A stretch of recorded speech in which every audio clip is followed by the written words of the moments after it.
바울이 계속해서 자랑하고 있습니다. 부득불 자랑하겠다고 11장서부터 이야기가 시작돼서요, 아직도 그 자랑의 이야기에 머물고 있습니다.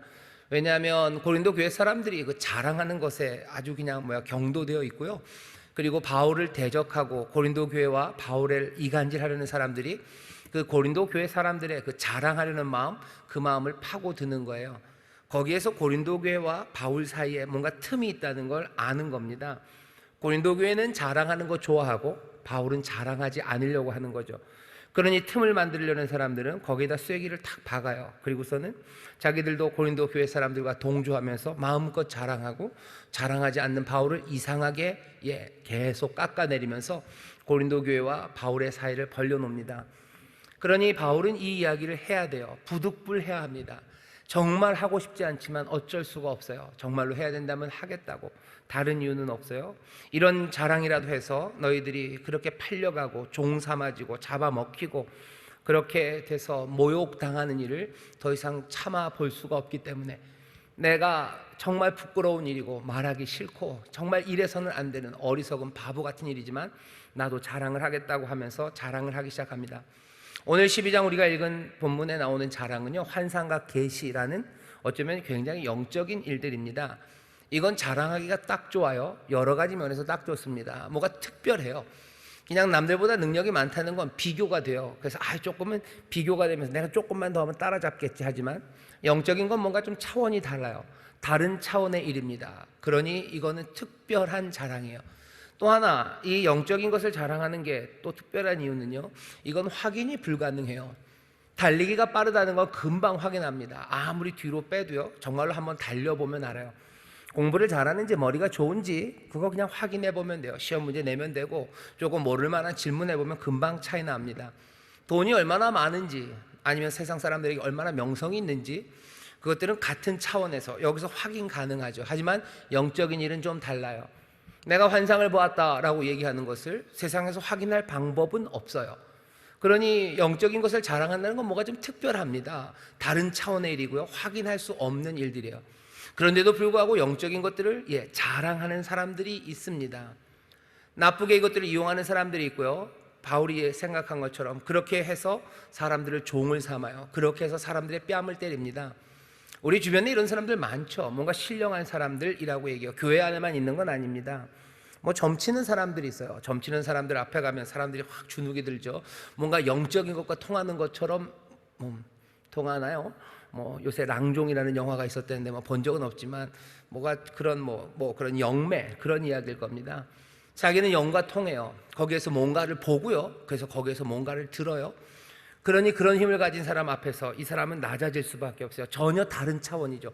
확인은 할 수 없어요. 확인할 수 없지만 확인하려 들면은 또 여기 이 사람들이요, 뭔가를 좀 보여줍니다. 작두를 타기도 하고 쌀알을 던지기도 하고 쌀알이 쓴다고도 하고요, 여러 가지 것들을 해요. 죽은 사람 목소리를 내기도 하고 또 사람이 알 수 없는 것들을 말하면서 사람들을 묶어놔요. 그러면서 좌지우지하죠. 종 삼아 버립니다. 교회 안에도 비슷한 일이 있었던 것 같아요.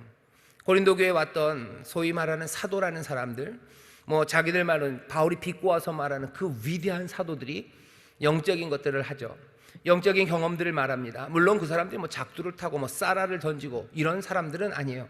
하지만 하나님의 주신 환상과 또 하나님이 나에게 주신 계시를 들었다고 하면서 뭔가 본 것들을 얘기하고요, 그리고 신비한 말들을 전합니다. 그럼 사람들은 금방 주눅이 들어요. 금방 주눅 들죠.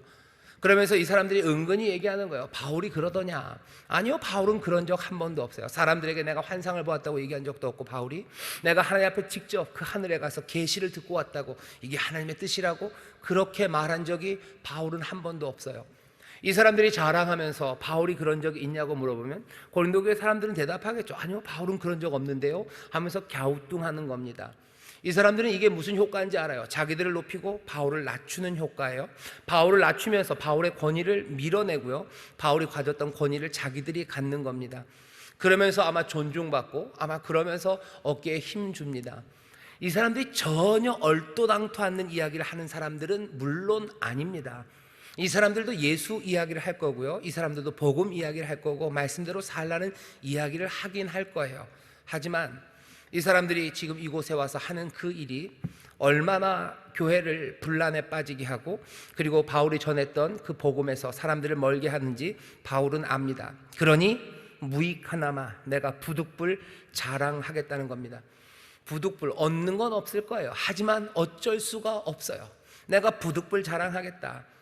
분명히 그 대적들이 뭐라고 얘기하면서 바울은 그런 것 없다고 비방하고, 그래서 내 복음에서, 내가 전한 그 복음에서 고린도 교회 너희들을 더 멀어지게 하고, 결국은 이 위대한 사도라는 이 사람들이 너희들을 끌고 다닐 걸 생각하면 바울은 참을 수가 없어요. 그러니 어리석은 일이에요. 이 환상과 계시를 자랑한다는 거, 이건 정말 어리석어요. 딴 것보다 훨씬 더 어리석어요. 그럼에도 불구하고 내가 이 환상과 계시를 말하겠대요.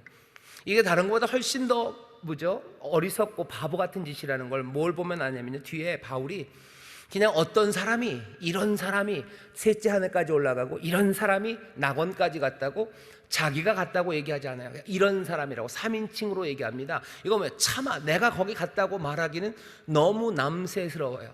이거 자랑하는 건 말도 안 되는 일이에요. 부득불 자랑하겠다고 내가 말은 했지만 진짜 이 짓만은 못할 정도로 영적인 것을 자랑하는 거, 그건 무익한 일이라고 바울이 생각하는 겁니다. 아마 교회에서도 이거는 그대로 적용될 겁니다. 교회에서 환상을 보고 계시를 보았다는 것을 자랑하는 사람이 있어요. 분명히 그러면 그런 가능성은 전혀 없습니까? 아니요, 있습니다. 환상 볼 수 있어요. 그리고 하나님이 우리에게 계시를 주시기도 하셔요.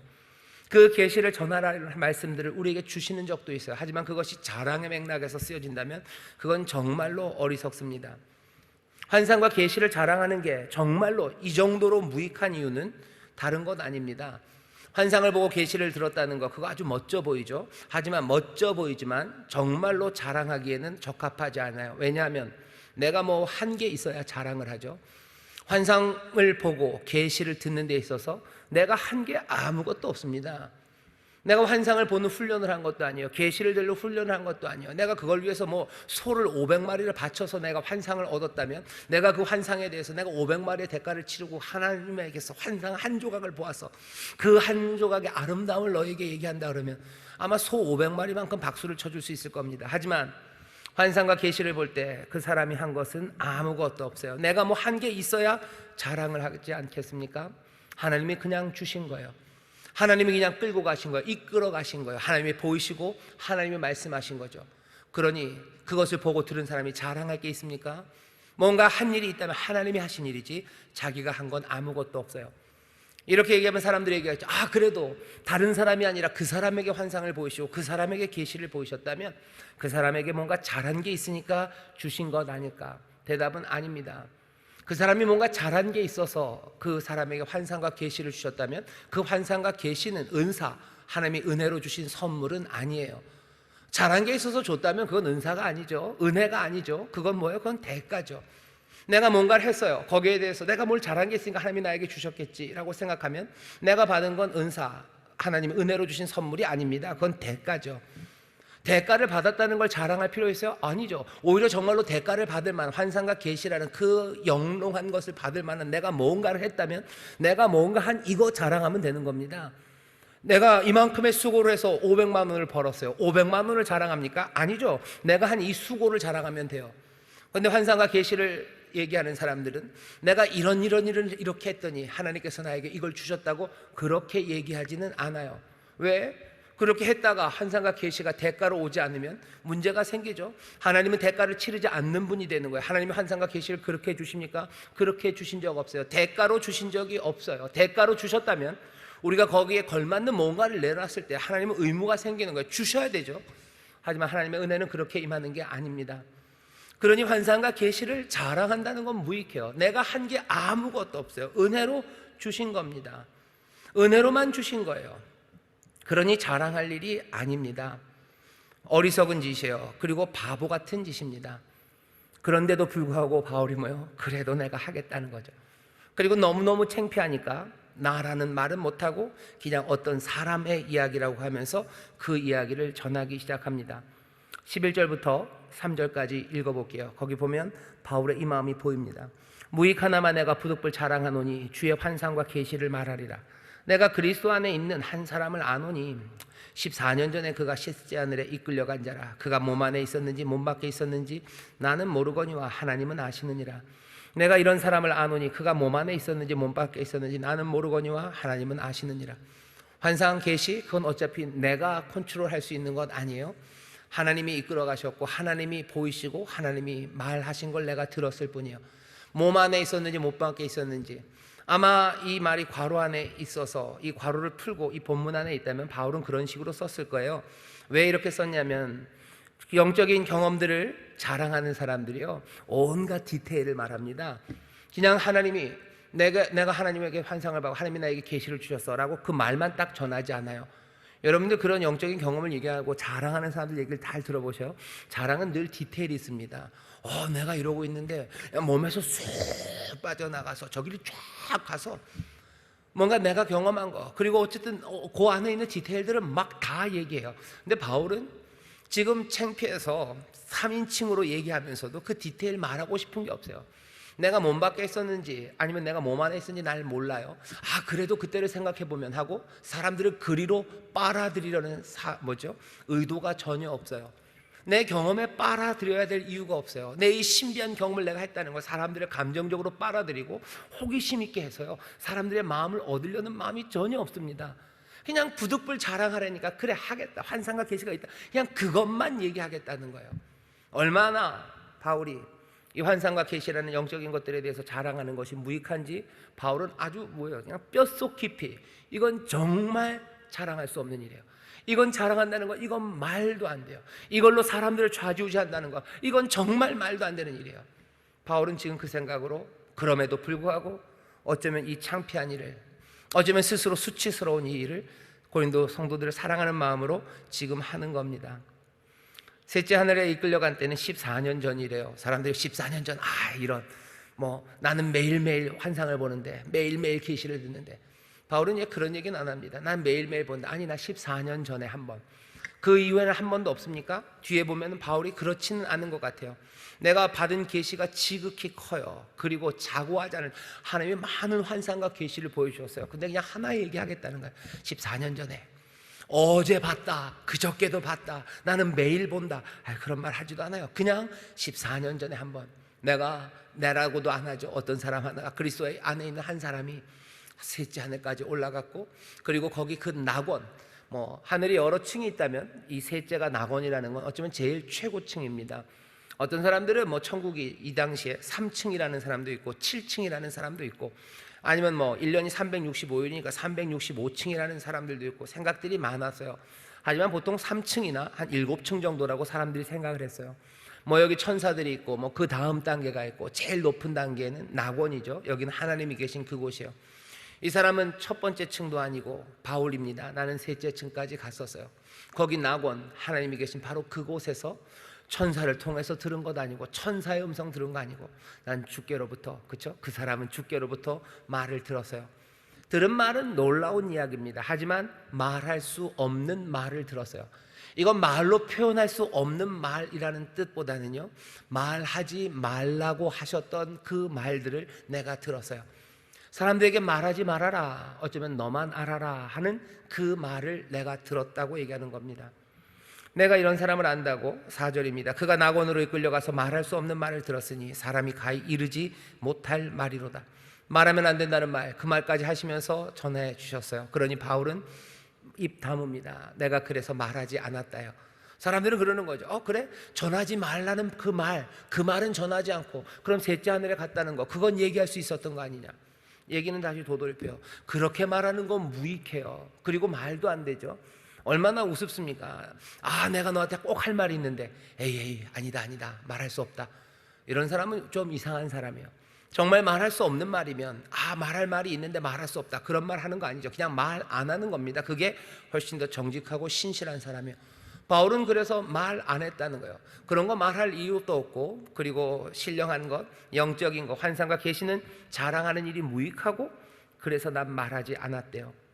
내가 이런 사람을 위해서 자랑하겠으나, 그래 이런 사람 자랑할 만하지, 이게 내 얘기긴 해서 자랑하겠지만 나를 위하여는 차마 나라고 말 못해요. 나를 위해서 내 이름으로 하는 자랑은 그냥 약한 것들 외에는 자랑하지 않겠다고. 지난주에 얘기했죠. 매 맞은 거, 얻어맞은 거, 옥에 갇힌 거, 내가 수고한 거, 죽을 뻔한 거, 나 그거는 그런 어느 정도 내 입으로 자랑할 수 있어요. 약한 건 자랑하겠지만 이건 차마 자랑 못하겠다고. 내가 만일 자랑하고자 해도 어리석은 자가 되지 아니할 것은 내가 참말을 함이라. 다른 사람들은 거짓말하는 거 내가 좀 안다. 하지만 내가 하는 이 말은 참말이에요. 그러니 난 자랑해도 되겠지. 하지만 그러나 누가 나를 보는 바와 내게 듣는 바에 지나치게 생각할까 두려워 그만하노라. 너희들이 나를 지금 보는 게 있지 않냐요? 나에게 지금 듣는 게 있지 않냐요? 내가 하는 일들을 보고 내가 하는 말들을 듣고 그것으로 판단해서 평가하면 되는 거지. 내가 하는 일 보고 내가 하는 말 듣는 거 넘어서 내가 신령한 것을 보고 신령한 경험이 있다는 것으로 나를 판단하고 인정하고 나를 높여주는 거, 그럴 필요 없다는 거죠. 내가 하는 거 보면 되지 않냐? 내가 하는 말 들으면 되지 않냐? 너희가 지금도 내가 하는 걸 보고 있지 않냐? 내가 하는 말을 듣고 있지 않냐? 이것 보고 듣는 거로 나를 판단하면 되지 다른 것으로 판단할 이유가 없다는 거예요.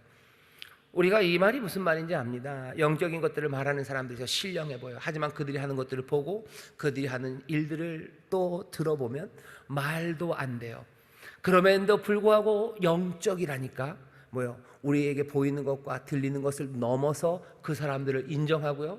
또 이런 사람들은 사람들에게 보이는 것과 말하는 것을 넘어서 권위를 주장합니다.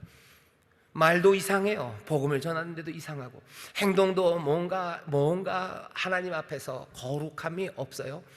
자기 잘난 척하고 반말해대고 그냥 하나님의 복음에 대해서 그런 건 몰라도 된다고 얘기하고 그러면서도 영적이라고 얘기합니다. 그러면 어떻게 되는 거예요? 보고 듣는 거 말고 이걸로 얘기해요. 이게 얼마나 무익합니까? 이건 거짓이기 참 좋아요. 이건 검증되지도 않는 거예요. 그리고 환상과 계시, 영적인 것을 본다는 건 자기에 대한 판단, 자기가 이룬 건 아무것도 없는 거예요. 이건 하나님이 온전히 주신 거고, 이것이 내가 뭔가 한 거에 대해서 대가를 주신 거라면 내가 한 일 보여주면 돼요. 내가 한 말들 보여주면 돼요. 하지만 그것들은 이 바닥에 있으면서 내가 영적으로 뭐가 있으니 나는 권위가 있다는 사람들, 그 사람들처럼 내가 이것으로 판단받을 이유가 없다는 거예요. 내가 한 말들 그리고 내가 하는 것들 이거 보고 듣고 있지 않냐, 이걸로 판단하면 돼요. 내가 존경할 만하냐, 내가 전하는 게 예수 그리스도의 복음이더냐, 내가 한 행동이 복음에 합당하더냐, 내가 그리스도와 함께 그리스도의 일을 정말 그리스도가 나에게 전하신 그 방법으로 내가 따르고 있는지 너희들 그거 보면 되는 거 아니냐, 그 이야기 들으면 되는 거 아니냐. 왜 그것에 거짓일 수도 있는, 그래서 어쩌면 부끄러운 그것, 자랑할 만한 유익이 아무것도 없는 것, 그것을 내가 자랑해야 되겠냐는 거예요. 왜 그런 일들 넌 없냐고 사람들이 물어봤을 때 바울이 얘기하는 거예요. 왜 없겠냐? 있다. 근데 내가 말할 필요가 있느냐? 그건 하나님 앞에 하나님이 주신 거, 내 수고는 아무것도 없는 거, 거기에 뭐가 자랑할 게 있느냐? 때로는 하나님께서 나에게 말하라고 하지 말고 그것까지 내가 말해야 되냐? 그럴 필요 없지 않냐? 나를 넘어서, 너희들이 보는 것과 듣는 것 넘어서 나는 인정받고 싶은 마음도 없고 또 그래야 되는 것도 아니니 난 여지껏 그렇게 살았다고 바울이 지금 얘기하는 겁니다. 정말로 복음을 증거하는 사람, 그리스도의 사람이라면 정말로 내가 말하는 것, 우리가 말하는 것, 그리고 우리가 행하는 것, 사람들이 우리를 보는 것, 우리에게 듣는 것, 그것들로 우리를 판단하면 돼요. 거기에 대해서 세상이 오해해서 우리를 핍박한다면, 또 세상에 잘못 알아들어서 우리를 밀어낸다면 그냥 수용하면 됩니다. 그건 넘어서 무엇으로 우리가 우리 스스로를 증명하려고 애쓸 필요는 없습니다. 바울이 그러니 그 다음에 또 얘기를 해요. 자랑한다고? 자랑하면 안 된다. 7절입니다. 여러 계시를 받은 것이 지극히 크므로 너무 자고하지 않게 하시려고, 내가 높아지지 않게 하시려고 오히려 내 육체에 가시 곧 사단의 사자를 주셨으니 이는 나를 쳐서 너무 자고하지 않게 하려 하심이니라. 오히려 하나님 나로 자랑하지 못하게 하시더라.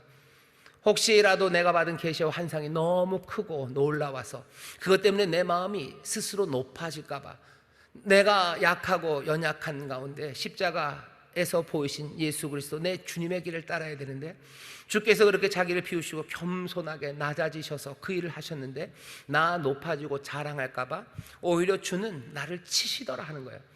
나에게 가시를 주셔서, 육체의 가시 곧 사단의 사자를 주셔서 나를 자고하지 못하게 하셨다고. 사람들은 이 가시가 뭔지 많이 묻습니다. 뭐 둘 중 뭐 제일 많은 게 두 개 중에 하나예요. 하나는 육체의 질병이죠. 아니면 계속해서 다가오는 여러 가지 핍박과 박해입니다. 사람들은 뭐 이 둘 중에서 뭐 꽤나 뭐 숫자 다수결로 하면 1번에 사람들이 더 많이 의견을 동조합니다. 아마도 그리고 그 질병은 안질, 눈병과 관련돼 있을 거라고들 추측들을 합니다. 이 가시가 뭔지 우리가 콕 집어 말할 필요는 없어요. 왜? 바울이 그 가시를 말하지는 않아요. 어쩌면 숨기려고 말하지 않은 거일 수도 있고요. 어차피 고린도 교회가 다 알기 때문에 말하지 않았을 수도 있습니다. 하지만 둘 다 우리는 어떤 건지 콕 집어서 명확하게 말할 수 없는 것은 바울이 우리에게 알려주지 않기 때문이에요. 그냥 가시라고 알아요. 그리고 사단의 사자라고만 압니다. 바울로 하여금 자고하지 못하게 하는 거예요. 이게 심각한 눈병이라면 그 아픔이, 그 연약함이 되어서요, 바울로 하여금 자랑하지 못하게 할 겁니다. 못나고 부족한 모습이 바울에게 계속 보이죠. 나를 쳐서 자고하지 않게 하려고 가시를 주시고 나에게 사단의 사자를 주셨다라고 얘기를 해요. 그럼 당연히 고린도 사람들과 어쩌면 그 반대하는 그 위대한 사도들은 바울에게 그러겠죠. 아, 가시를 주셨어? 그 질병을 주셨어? 그러면 기도해서 그것들을 치료해야지. 주께서 치료하시지 않냐? 너 그런 사도 아니냐? 바울이 아마 그 사람들이 반론하는 것을 듣는 듯이 그대로 8절에 얘기합니다. 그래, 맞아. 그래서 이것이 내게 떠나기 위하여 내가 3번 주께 간구하였더니, 3번 간구였어요. 그럼 그 다음에 나오는 기대되는 대답은 뭐예요? 첫 번째에도 응답이 없고 두 번째에도 응답이 없더니 세 번째에는 응답이 왔다고. 사람들은 그 말들 기대할 겁니다. 보통 3세판이죠. 뭐든지 세 번째 응답하셔요. 이상해요? 근데 아닙니다. 내가 3번 간구했어요. 아주 3번을 죽기 살기로 간구한 것 같아요. 조 목사님 설교하신 것처럼 하면 아마 며칠을 아주 작정하고 금식하고 기도하면서 이 가시를 제해 주시기를, 어쩌면 치료해 주시기를 기도합니다. 한 번 해서 안 돼요. 2번 합니다. 그리고 3번 했대요. 아, 그럼 낫게 해주셨나? 아니요. 주의 대답은 노입니다. 내게 이르시기를 주님이 말씀하셔서요. 내가 3번을 그렇게 간구하였더니 주님이 말씀하시기를 노, 가시 없애지 않겠다는 거죠. 그 대신 뭐라고 얘기하셔요? 내 은혜가 내게 족하도다 라고 얘기하셔요. 내 은혜가 내게 족하다 얘기하셔요. 여러분들 이 말씀을 부정적으로 이해하시면 안 돼요. 3번을 내가 기도했는데 주께서 아니, 안 없애줄 거야. 내 은혜가 네게 좋게. 그런데 왜 그렇게 자꾸 징징대냐? 라고 이해하시면 조금 섭섭합니다. 지금 주님이 여기 바울에게 너 징징대지 말라고, 만족하라고, 족하게 여기라고, 네 감정이 거기에서 돌아서서요 만족하라고, 아파도 만족하라고 지금 얘기하신다 하면 조금 부족해요. 주님께서 내 은혜가 내게 족하다는 건요, 이건 액면 그대로 받아들이셔야 됩니다. 가시가 있지요. 가시가 있지요. 가시가 있는 만큼 은혜는 부족하지만 그래도 너에게는 충분하다고 여겨라. 네 감정을 다스려라. 가시가 있는 것 때문에 실망하지 말아라. 가시가 있는 만큼 은혜가 뭐죠? 그리고 그것이 비어 있어도 그것으로 충분하다고 생각해야지. 왜 그거 없애달라고 징징거리냐? 주님이 지금 그렇게 얘기하시는 게 아닙니다. 주님이 하시는 말씀은 이런 거죠. 그 가시가 있어요. 지금 가시가 있는 그 바울의 상태입니다. 어쩌면 눈병이 심각한 그 바울의 상태, 그 가시가 있는 그대로가요, 은혜가 가득한 상태다라고 얘기하시는 거예요. 이걸 빼면 더 넘치겠지만, 이걸 빼면 더 넘치겠지만, 이걸 안 뺀 상태에서도 그냥 좀 만족하지, 이 정도면 됐지, 왜 징징대냐, 그 얘기 하시는 거 아니에요. 가시가 있는 그것이 은혜가 가득한 거예요. 여기 족하다는 걸 주관적인 판단, 주관적인 감정의 판단으로 생각하지 마셔요. 이건 객관적인 사실에 대해서 지금 예수님이 얘기하시는 겁니다. 주님이 얘기하시는 거예요. 정말로 은혜가 좋게요. 정말로 은혜는 충만하다고 얘기하시는 거예요. 바울이 그 얘기를 듣습니다. 또 주님은 뭐라고 얘기하셔요? 내 은혜가 내게 족하다. 그 다음에 이는 내 능력이 약한 데서 온전하여 짐이라. 주님이 하시는 말씀이죠. 주님의 능력은요, 약한 데서, 주님의 능력이 약한 데서가 아니에요. 이건 끊어 읽으셔야 돼요. 이게 붙여 읽으면 내 능력이 약한 데서, 그러니까 주님의 능력이 약한 곳에서 온전해진다가 아니고요, 주님의 능력이 끊습니다. 약한 데서. 누가? 여기서는 바울입니다. 내 능력이 너 바울의 연약함 가운데서 온전하여진다라는 뜻이에요. 앞에서는 내 은혜가 족하다 그랬어요. 그리고 내 능력은 네 연약함 가운데서 온전해진다고 했어요. 주님의 은혜와 주님의 능력을 지금 얘기하셔요. 은혜와 능력은 우리를 살려내는, 구원하는 주님의 기제입니다. 은혜로 구원하셔요. 그리고 능력으로 구원하셔요. 지난 금요일날 설교를 하면서 얘기했었네요. 주님께서 은혜만 많고 사랑이 많으신데 능력이 없으시다면 그건 굉장히 애처로운 주님이셔요. 능력은 많으신데 은혜가 없으시다면 그건 우리와 좀 상관없는, 어쩌면 저 멀리 계신, 어쩌면 얄미운, 어쩌면 조금은 좀 잘난 척하는 누군가가 될 겁니다. 하지만 우리를 구원하시는 이는 우리 가운데 은혜가 충만하시고요, 그리고 그 능력이 놀라우시고 한이 없으신 그분이 우리의 삶에 개입하셔서 우리를 구원하시는 거예요. 바울이 지금 그 구원하시는 주님의 그 구원함을 받아 누리고요, 그 구원하시는 일을 지금 행하는 사람입니다. 이 사람은 주의 은혜와 주의 능력, 그것으로 충만해져야 돼요. 그래야 주의 일을 감당합니다. 바울 향해서 뭐라 그래요? 내 은혜가 너에게 족하다. 은혜는 지금 충만하고, 그리고 내 능력은 어디에서요? 네가 연약한 거기에서 온전하여질 거예요. 은혜는 이미 족합니다. 그 대신 뭐예요? 능력은 연약한 데서 온전하여질 거예요. 바울이 연약하지 않은 상황이라면 주님의 능력은 아직 온전하지 않습니다. 내 삶에서도 바울이 어느 순간인가 강한 연약함을 버리고 어쩌면 자고한 그 자리에서는 주님의 능력은 온전하여지지 않습니다. 그 얘기는 뭐예요? 주의 놀라우신 그 구원의 역사는 삐걱거리기 시작한다는 거예요. 주의 구원은 어떻게 이루어집니까? 은혜와 그 능력의 충만한 가운데 이루어지는 거예요. 그래야 정말로 생명이 살아납니다. 능력이 많은 사람들이 있어요. 그 사람들이 연약하지 않을 때 하나님의 구원을 전하고 구원의 역사를 이룬다고 해서 그 구원이 온전해지지 않습니다. 연약한 그곳에 온전해진다고.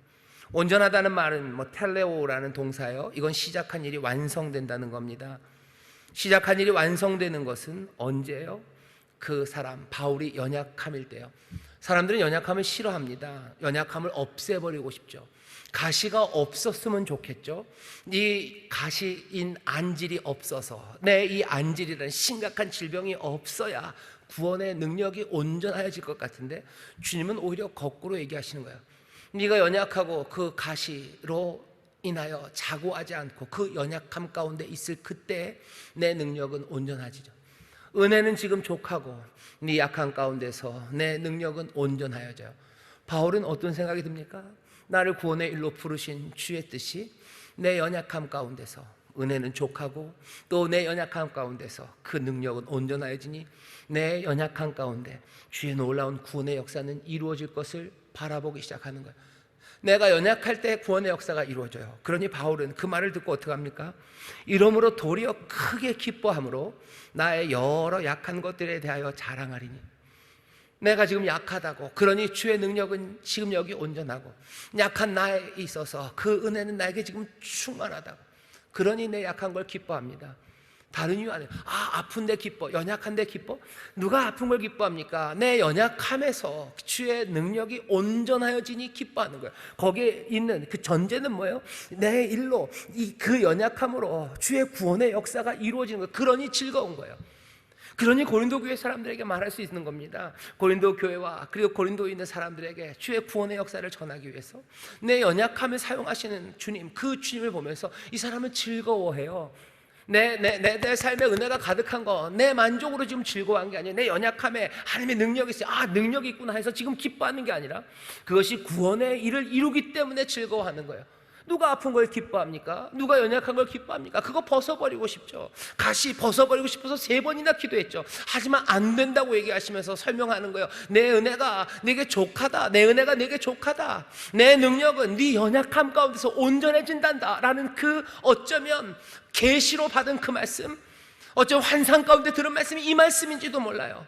이 말씀을 듣고요 기뻐합니다. 이 기쁨은 사랑 안에서 기뻐하는 거예요. 내가 자랑할 수 있어서 기뻐하는 거 아닙니다. 구원하는 역사가 이루어질 것을 보며 기뻐해요. 사랑 안에서 기뻐합니다. 고린도 교회, 여기 교회 구원의 역사가 일어날 거예요. 내가 연약할 때 이루어질 거예요. 그러니 내 연약함과 이 여전히 가시가 있음에 대해서 나는 기뻐합니다. 내 못난감, 내 도망감, 그리고 내가 매맞고 내가 죽을 뻔하고 연약해서 어쩔 줄 모르는 내 삶 가운데 여기에서 주의 능력이 온전하여진다니 이 연약한 가운데 기뻐하기 시작하는 거예요. 다시 이게 이 사람이 지금 뭐가 이 사람이요, 이 사람이 뭐 사디스트 아닙니다. 이 사람은 메소키스트 아니에요. 뭔가 내가 약하고 얻어맞는 걸 즐거워하고 기뻐하고 그런 사람 아니에요. 왜 그걸 기뻐합니까? 그것을 기뻐하는 이유는 그 은혜와 능력이 구원을 이루어 가기 때문이에요. 거기에서 내 능력이 아니라 주의 능력이 온전해지기 때문이에요. 그래서 바울은 기뻐합니다. 다시 잘 읽어보시죠. 9절 제가 읽겠습니다. 내게 이르시기를 내 은혜가 네게 족하도다. 이는 내 능력이 약한 데서 온전하여짐이라 하신지라. 이러므로 도리어 크게 기뻐함으로, 이러므로 뭐예요? 내 가시를 없애달라는 기도에 노라고 대답하신 거예요. 그런데도 불구하고 기뻐합니다. 왜? 설명을 들었어요. 그러므로 노라고 얘기했지만 가시를 없앴을 때도 기뻐했었을 겁니다. 하지만 이 대답을 듣고 나니까요, 다른 방식으로 기뻐하는 거예요. 이러므로 도리어 크게 기뻐함으로 나의 여러 약한 것들에 대하여 자랑하리니 이는 그리스도의 능력으로 내게 머물게 하려 함이라. 내 안에 그리스도의 그 온전하신 능력이 머물러서 뭐 하겠다는 거예요? 온전하신 능력이 머물면 난 자랑합니까? 아니요, 나는 구원하는 그 일, 나를 부르신 그 일 내가 감당할 수 있어요. 정말로 주가 사랑하시는 영혼들을 나도 사랑함으로 구원하는 일, 그 일이 정말로 온전히 이루어질 것, 그것으로 바울은 즐거워합니다. 그러므로 내가 그리스도를 위하여 약한 것들과 능욕과 궁핍과 핍박과 곤란을 기뻐하노니 이는 내가 약할 그때에 곧 강함이니라. 내가 약할 때 그분의 능력이 온전하여져요. 그러니 내가 바로 약할 그때가 내가 사도로서 복음을 증거하는 사람으로서 그리스도의 구원을 이루는 사람으로서 가장 효과적이고 그리고 가장 그 일을 잘 감당할 때입니다. 왜? 내가 약할 때 우리 주님의 능력이 온전하여지기 때문이에요. 내가 약할 때 그때 내가 강하다고. 그러니 나는 약함을 자랑한다고. 내 자랑은 이거라고. 내 자랑은 이거라고. 나는 그래서 약함을 기뻐한다고. 어디 가서 얻어맞고 다니니 능력 없는 사람이라고. 고린도 교회 사람들 너희가 속으로 그렇게 생각했었니? 아니면 거기 왔다는 그 위대한 사도들이 그런 얘기를 하더냐? 아이고 내가 자랑해야 되겠다는 거죠.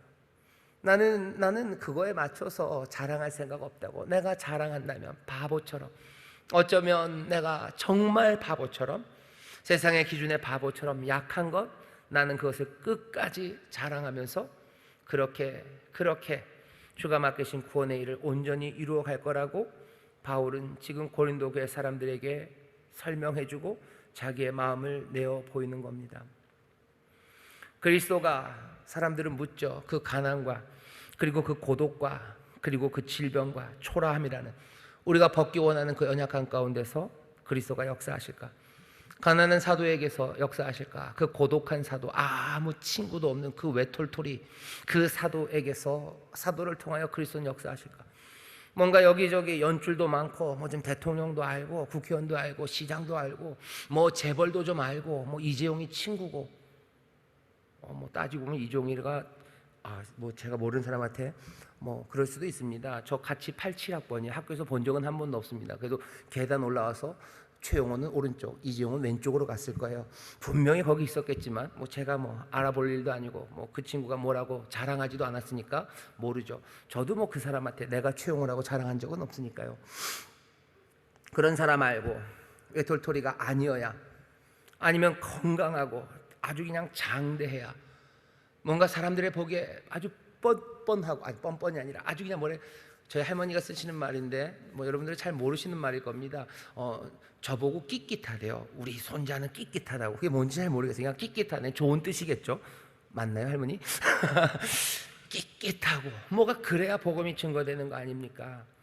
가난하고 고독하고 아프고 초라한 그곳에서 그리스도가 역사하실까?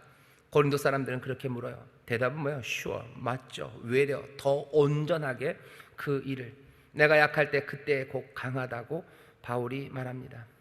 고난당할 때 가장 강한 사도가 되어, 왜? 심히 큰 능력은 우리에게 있는 게 아니야. 그 능력은 하나님에게 있어요. 보배, 그 복음의 보배를 질그릇에 담으셨어요.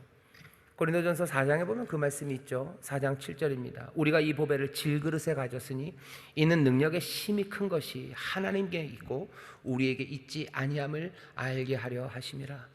연약할 그때에 역사하시는 이유는 그 능력의 힘이 큰 것이 우리의 그 끽끽함과 부유함과 우리의 그 커넥션에 있는 게 아니라 오직 하나님께 있음을, 오직 하나님께 있음을 알게 하시려고 하신다고 그 이유도 설명해 주셔요. 하나님은 그렇게 일하십니다. 그리고 또 그 하나님의 귀하신 역사가 연약한 가운데 이루어진다는 건 우리는 그 십자가를 통해서 더 분명하게 압니다. 부유하신 자가 가난한 자를 부유케 하시려고 가난하게 되셨고, 아무 죄도 없는 자, 징계를 받지 않아야 될 그분이 우리를 위해 징계받는 자리로 오셨어요. 험하고 그리고 볼품없는 모습으로 오신 것은 우리의 못남과 부족함과 연약함을 감당하러 오신 겁니다. 구원은 그렇게 이루어져서요, 연약한 바로 그 자리에서 하나님의 구원의 능력이 나타납니다. 오늘 바울이 묻는 거죠. 연약함 가운데 구원을 이루셨던 그 주님의 은혜와 능력이 여전히 우리도 연약할 그때 온전해져서 그 은혜와 능력으로 생명의 역사가 일어나는데, 정말로 사도라면 그리고 그리스도의 일을 감당한 사람들이라면 이 십자가의 희생이 너희에게 있냐고 묻는 겁니다. 대적하는 그 위대한 사도들에게 물어봐라 하는 거죠. 그들에게 물어봐라. 너희들의 그 약함, 너희들 그 십자가 희생이라는 그 약함, 그 가운데서 그 강하게 역사하신 하나님의 능력이 온전해지는데 너희 가운데 그 십자가 희생이 있냐고 묻는 겁니다. 동시에 이 말씀은 오늘 우리에게 들려줘요. 우리에게도 물으시는 거죠. 너희에게는 십자가의 희생이 있느냐 하는 거예요. 우리가 약한 그때 우리 주님의 능력은 온전하여집니다. 우리가 그것들을 벗으려 하고 높아지려 한다면 주의 능력은 아직도 온전하여지지 않습니다. 우리가 바라는 건 온전한 생명이 그리고 온전한 구원이 이루어지기를 바라요. 그 일은 어디에서? 우리의 연약한 데서 이루어집니다. 내 못남 때문에 기죽지 마셔요. 오히려 내가 연약한 거기에서, 내 부족함 때문에 내가 이렇게 부족한데 내 삶을 통해 하나님의 뜻이 이루어질까라고 묻지 마셔요. 당연합니다. 내 연약한 거기에서 주의 능력은 온전해집니다. 내가 가난하고 내가 배운 게 없는데, 나는 아는 사람도 없는데, 나는 건강하지도 못한데 나를 통해서 하나님의 역사가 이루어질까? 여러분, 이 밑에 있는 전제를 잘 보셔야 돼요. 이렇게 묻는 사람은요, 내 삶이 하나님의 뜻을 이루고 그 구원의 일에 참여하려는 그 열정이 있는 사람이요, 그 사랑 가운데서 지금 이 이야기가 말이 되어가는 거죠. 그게 없으면 이건 지금 넌센스입니다. 사실은 바울이 그 넌센스를 밑에 깔고 있어요. 바울도 속으로는 알 거예요. 이 말을 고린도 교회 사람들에게서 아마 태반은 못 알아들을 거예요. 왜? 그 밑에 있는 주의 일을 이루고 생명을 살리려는 그 열정이 있는 사람들, 그 사람들은 이 말이 무슨 말인지 알아요. 그 열정이 있는 사람들이 자기의 연약함을 가슴 아파하는 거예요. 이 열정이 있는 사람이 내 연약함을 하나님 치료하셔서, 바울이 가시를 없애려는 하는 이유는요, 그냥 자기 만족을 위해서가 아닙니다. 이것 없어야 내가 하나님의 일을 할 것 같아요. 내가 이것 없어야 하나님의 구원의 역사를 이룰 것 같은 거예요. 그래서 구했는데 거기에서 노라고 얘기하시는 거예요. 그리고는 기뻐하기 시작하는 겁니다. 내가 연약해도 주의 능력은 온전해지는구나. 그러니 기뻐하는 거죠. 여전히 나에게 연약함이 있는데 왜 기뻐합니까? 연약한 가운데 그 능력이 온전해진다는 그 말이 기쁜 거예요. 그 말이 기쁜 거예요. 내 가난이 그리고 내 고통이 하나님의 사용하시는 것이고 하나님의 구원을 위해서 내가 감당해야 되는 거라면 그거는 이 고통의 차원이 다른 것이 돼요. 내 이 아픔과 고통과 연약함은 이 땅의 것이 아니라요, 그냥 하늘로 연결되는 거고요, 이 땅의 순간을 살아가는 것이 아니라 영원한 것과 연관되는 내 고통입니다. 십자가가 그 아픔과 그 눈물이 하늘을 연결하고 그 영원한 세계로 열어가는 그 문이 되는 것은 바로 그 자리가 그냥 고통의 자리가 아니라 구원을 위한 고통, 구원을 위한 연약함의 자리이기 때문에 그래요. 내가 주의 일을 감당하고 내가 주의 사랑으로 세상을 대하는 사람들, 여러분들이 그런 분들이라면 여러분들의 연약함 때문에 좌절하지 마셔요. 내 못남 때문에 너무 가슴 아파하지 마셔요. 부모가 자녀를 향해서 갖는 마음이에요. 부모가 내가 좀 잘나야 내 자녀를 뭐죠? 깨끗하게 자라게 할 것 같아요. 내가 좀 강건하고 내가 좀 힘이 있어야 내 자녀를 좀 더 풍성하게 살게 할 것 같아요. 거기에 대해서 얘기하시는 거예요. 아니 얘들아, 네 아픔과 그리고 네 못남이 오히려 네 자녀들을 행복하게 하고 그 생명을 채울 수 있도록 주의 능력이 거기서 온전하여진다라고 말씀하시는 거예요. 비유가 적절하지는 않을 것 같아요. 하지만 무슨 이야기인지 알아듣게 성령님이 도와주시기를 바랍니다. 내 연약한 가운데 여러분들 절망하지 마세요. 내가 사람들을 살리는 일에 안타까워하시는 분들, 여러분들 괴로워하지 마셔요. 여러분이 약한 그때 거기에 주의 능력은 온전하여지고 주의 은혜는 연약한 우리 가운데 충만합니다. 내 기분의 문제가 아니라 해서 이건 객관적으로 충만합니다. 넘칩니다. 거기에서 구원의 역사가 이루어집니다. 주의 능력, 주의 은혜가 우리와 함께하니 연약함 때문에 좌절하지 마시고 정말로 십자가 희생, 그 희생을 감당하면서 약한 가운데서 완전해지는 주님의 능력, 그것들을 보며 더 기뻐하시고 복된 분들입니다. 기뻐하십시오. 기뻐하십시오. 주께서 그 능력을 질그릇에 담으셨어요.